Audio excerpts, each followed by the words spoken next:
other Actually, company that ran it, and they got chased out of town. Oh, 9 days.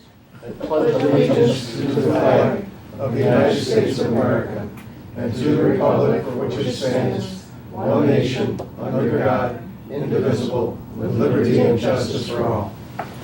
Glad to see that. Before we get going, our condolences to both Bruce and to Denny, who lost family members very recently. And Denny, Yeah, I would like to thank all the board members and the staff and other people who work for the company that took the time to send me texts, cards. Some even showed up at the funeral mass. It's really appreciated. When you lose one family member is bad enough, but I lost 2 in 11 days. So it was kind of tough. So I just want to thank everyone for their kind words. Thank you. roll calls. Mr. Arcuri? Mr. Bova? Here. Mr. Brodsky? Here. Mr. Coyne? Present? Mr. DeLeo? Here. Mr. Ford? Here. Mr. Kane? Mr. Karam? Here. Mr. Rotolo? And Ms. Sessi. Here. You have the September 19, 2016 draft minutes in your packet. Is there a motion to approve? I've got one question, if I may. I wasn't here, sorry. But, we're moving that one meter reader to a safety position. What is his qualifications for that position? And it's a pretty significant position. You have to know what you're doing. There's a lot to know, especially out in the field. Well, If I can suggest, maybe that's a question that would be more Yeah, tied it's to not here. rates in the budget, not on the minutes. Is that, I mean, I'll be happy to answer the question. That's fine. Yeah, but it doesn't change. anything concerning the minutes? Second. Any further discussion? All those in favor? Aye. Anybody opposed? The next item, resolution decision regarding establishment of water rates, fees, and charges effective January 1, 2017. Who is taking? Just a couple of additional comments before we would ask you to vote. As you know, we are required each year to have an outside rate consultant look at the proposed rate structure, look at the proposed budget, make sure that the proposed rates generate the revenue needed to fund the budget. And we have used Amawak Consulting to do that. Ed Marcus, who was formerly with Black & Beach. And once again, that whole exercise has been completed over the last 3 or 4 weeks. Jim and his folks in our accounting department have, and including me on some conference calls, have been consulting with them over the last bunch of weeks as they've asked questions about the proposed budget. We've provided information. We do have, before you vote, just so you know, we do have in our possession the rate certification letter that he generates, which is needed for compliance, that says not only does the budget work, but he also applies a number of financial tests that are required as part of our bonding resolutions for debt service coverage ratios and things of that nature. And all that works out. He is now satisfied and has provided a letter indicating that these rates work and that everything is set, and that if we pass this rate and budget, it meets all the legal tests. So that's one issue. The other issue I wanted to point out is that in the rate packet, which was also available downstairs as a rate hearing, there's one item I didn't touch on during the rate hearing because it's not really an increase. It's really just a change, and that is in the way that we charge for fire hydrant use, predominantly by contractors. In the past, we'd have the option where they could pay one price for a seasonal hydrant or another price for a monthly rental for a hydrant, etc. There's always been a deposit on equipment, which is still there, but now that we have the fixed-base radio reading system, we've modified the equipment where we've actually attached a modem to it. So if somebody is going to use a fire hydrant, we can now monitor daily off the fire hydrant what they're using, and so we are actually now just applying our normal water rates to that water consumption. So instead of having seasonal fees or monthly fees or even daily fees to rent the fire hydrant, instead we have the deposit on the equipment and then the regular consumption charges as we would with any other meter in the system. And so that's a change I just wanted to point out before you vote on this package, because we're really voting on rates and fees, and that's really the only change in the fee structure that we have at this point. So I wanted to call that to your attention. Any questions for Pat? Any further discussion? I just want to thank the staff, Jim and his staff, and the department heads in particular for helping keep the rate increase to the level that it is.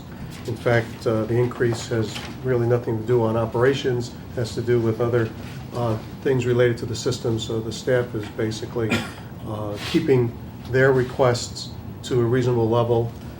Considering we haven't had a change in our table of organization is also another, the level of the table of organization.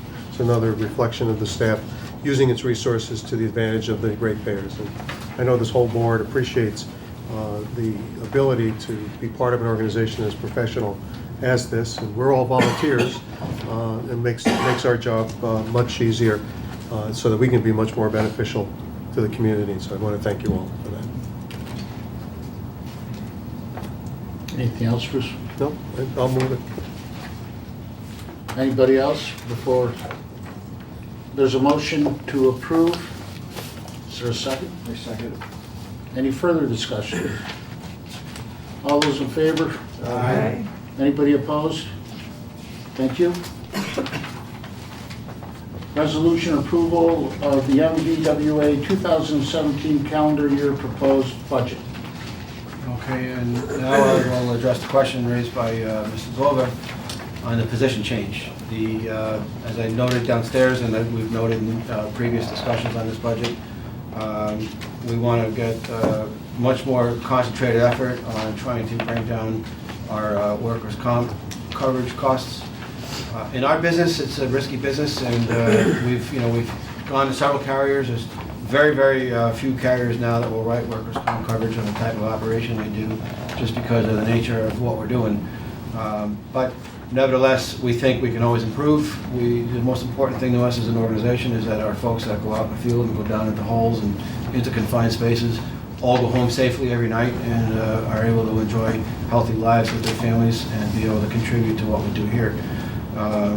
Fortunately, we have not had a lot of severe injuries. It's more a case of frequency of smaller injuries. But, every injury to a certain extent could be preventable, and so we want to focus on that. And the position that we're proposing here as a safety specialist would be somebody, and recruitment has not started yet, although there are some candidates that come to our mind only because there are safety professionals that we've worked with as consultants in the past.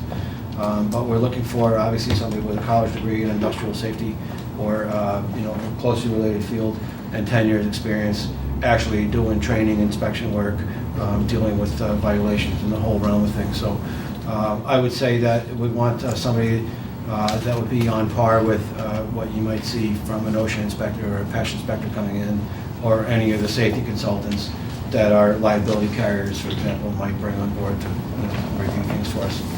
So it's not an entry-level job, to be sure. It's going to be somebody with a vast amount of experience in it. I don't know, does that answer your question? Yep. Thank you. Any other questions or comments? I know we've all dealt with this for a number of months now, with all these issues. If not, if someone's inclined to make a motion to approve the MVW 2017 calendar year proposed budget. And a second. Any further discussions? All those in favor? Aye. Anybody opposed? Thank you. Billing services for the Village of Yorkville. Yep, thank you. I was approached fairly recently by O'Brien Gear Engineers. Carl Schranz is a name that some of you might know. They're assessing the Village of Yorkville on some sewer projects, and the Village of Yorkville is in a position to be able to access some funding from the state.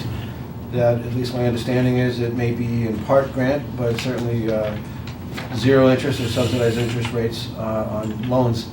And that would come through the state revolving fund, state administered program. However, in order to be able to demonstrate that they're eligible to receive this money as they're making an application, they need to show that there's a mechanism in place to be able to collect revenues needed to make the loan payments. And so they looked at some alternatives. Property taxes would not be advisable in that case because a large portion of the assessment base is tax exempt. And so what makes the most sense for them is that they would charge a sewer user rate, just like the city of Utica does with sewer rates, just like the town of Marcy, just like the village of Holland Patton. These are all entities that we currently put on our bill. As you know, county sewer charges also go on our bill. So a typical water bill has 3 components, and if you live in the city of Utica, you get a bill that has water use, city sewer use, county sewer use. What the village of Yorkville would be looking for us to do is to see if we would be willing to put their sewer charges on the bill. And I indicated to them that we're already doing that for the town of Marcy, for example, for the village of Holland Patton, and certainly for the city of Utica. So my initial thought was that I didn't see any reason why this board would object. And so while we do not have a final agreement in place as a contract to approve, what I would be asking for is just a motion indicating that we are willing to provide that service to the village should they want to come back and actually iron out an agreement that would then still come back to the board for final approval. But it would give them enough to be able to go back to the state revolving fund in their application process and say that they do have a viable mechanism to recover sewer charges and make sure that they make payments on the loans. So that's just, I guess, the nature of the motion. And I'd love to say if you have any questions, I'll try to answer them, but I've told you pretty much everything I know about it. So if you have a question, I probably can't answer. Any questions for Pat that he can answer? A motion to approve the concept, I guess is for... Yeah, or a willingness to provide sewer charges as requested by the village, at rates that they would establish by. Once we see the contract. Yes. I'll make the motion. A second. Any further discussion? All those in favor? Aye. Anybody opposed? Thank you. Anything to add on the financials? No, we have, I think you have your September report, and consumption is actually, it's only down by a small amount as opposed to a larger amount before, so we're recovering in our consumption, which is a good thing. Our billings are up, so as we turn into the final part of the year, we have a couple of significant payments, retirement.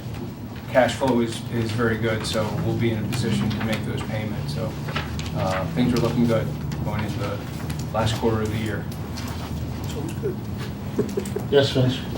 You used to publish delinquencies. When did you stop publishing those? They were there. Are they here? What do you mean, the individual ones? No, I mean, there used to be in his report. We stopped doing that probably 3 or 4 years ago. Yeah. But 3 or 4 years? yes, We're yes. gonna find. Yes.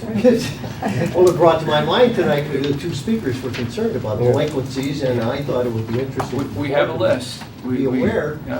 and so maybe you should publish it once every 3 months, or if you don't want We to can do that. publish it every We can do month. it. We're throwing it on the website. Threshold? Yeah, we use a certain threshold, and it usually made up 2 or 3 pages, but we can do Oh, that. that's all right, I mean, Yeah.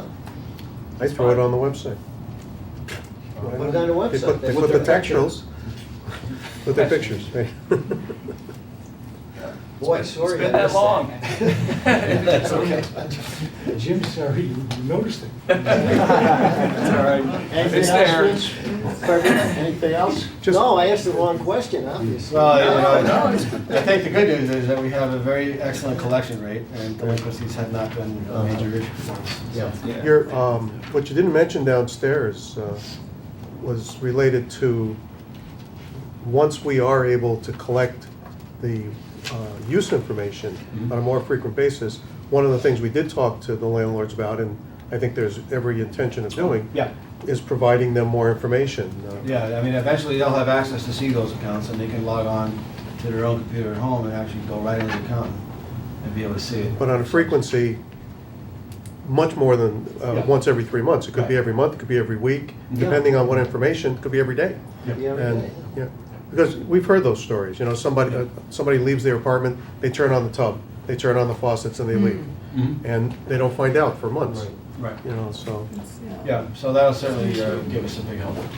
Is our software packaging? She's locked out. Developed to the point where you could do that? Yes and no.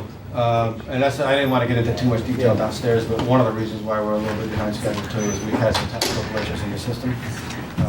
And so that's kind of slowed down the installation a little bit, because when the guys do the installation, we have to run a test, they get a signal, and those signals have been kind of buried in a lot of other stuff that's being produced by the system we're trying to sift through.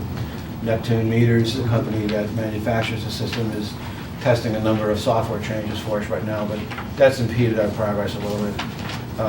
I guess on the flip side, I was at a conference last week, and I was speaking to some of my colleagues, and a woman from the Fort Worth, Texas system is doing a similar project, but with a different brand, one of the other, Brand X, another major leading brand in the equipment, and they're having similar problems with that system. And her conclusion is this is fairly new technology, and none of the companies have ironed all the bugs out yet, so I guess, we're not alone, as aggravated as we might be with our product. Her conclusion was if we'd gone the other way, we'd probably be facing the same situation anyway. But we're getting there, and, we're working with them on it, and we'll reach completion and be able to do all those options we talked about. Any other questions for Jim? Pat? Yeah, I have really only one issue at this point that I wanted to bring to your attention, and that is on our legal front. As you know, we've had some lingering litigation questioning the interpretation of our final agreement that we reached with New York State over the water rights. There was a situation 2 winters ago where the water level went down below where it should have been, and we've asked for a clarification from the court system on interpreting that contract and clarifying the responsibilities of the Canal Corporation. And after a year or so of discovery and discovery demands being traded back and forth, we had been set up until this morning for oral arguments for this Thursday. And we were notified, our attorneys were notified this morning that there is a case that they thought would be settled in Judge Hester's court, at State Supreme Court, which is not settled yet, and that trial will continue later this week. And so it looks like ours is going to come to his attention either next Thursday or next Friday. So we slipped about a week, which in the grand scheme of 18 months, I guess, is a relatively minor bump for us. But I know our chairman, for example, was aware of this Thursday date. And I certainly was planning on going to the courthouse just to watch the proceedings, but we're going to lose a week at this point. So it's either going to be next Thursday or Friday. And once I find that out, I'll share that date with you in case anybody else wants to go up there. So that's really the only major thing I wanted to mention at this point, unless there's any questions from you on anything else. Any questions for Pat? Any old business? Any new business? Yes, Sonny? I got a call the other day from a gentleman who we all know. He called customer service about his bill. Nothing wrong with the bill. He wanted to pay the bill. He wanted to change how he paid it or something, And we put him on hold for quite a while. Then they finally called him back 3 hours later. And when he asked why it took so long, he said that the board cut their staff and they don't have enough people. So I said, as far as I know, we didn't cut anybody. So I don't know who. I would have a hard, I don't know either, but I have a hard time imagining any of our folks saying something like that. Maybe It's the next mayor. Probably called PETA. Maybe he calls the telephone company. Yeah, he called the right company. Well, at any rate. But at any rate, just, they shouldn't be using the board as any, they shouldn't Well, be speaking Well, for the board. maybe it didn't happen. It happened. We'll discuss with the staff. I can't, it's hard for me to imagine any of our folks doing that. I mean, our folks in customer service are excellent people. I mean, they pretty much know what to say and what not to say and how to be helpful and what's not helpful. But we'll look into it. Anything else? We're adjourned. Thanks, everybody. Thank you.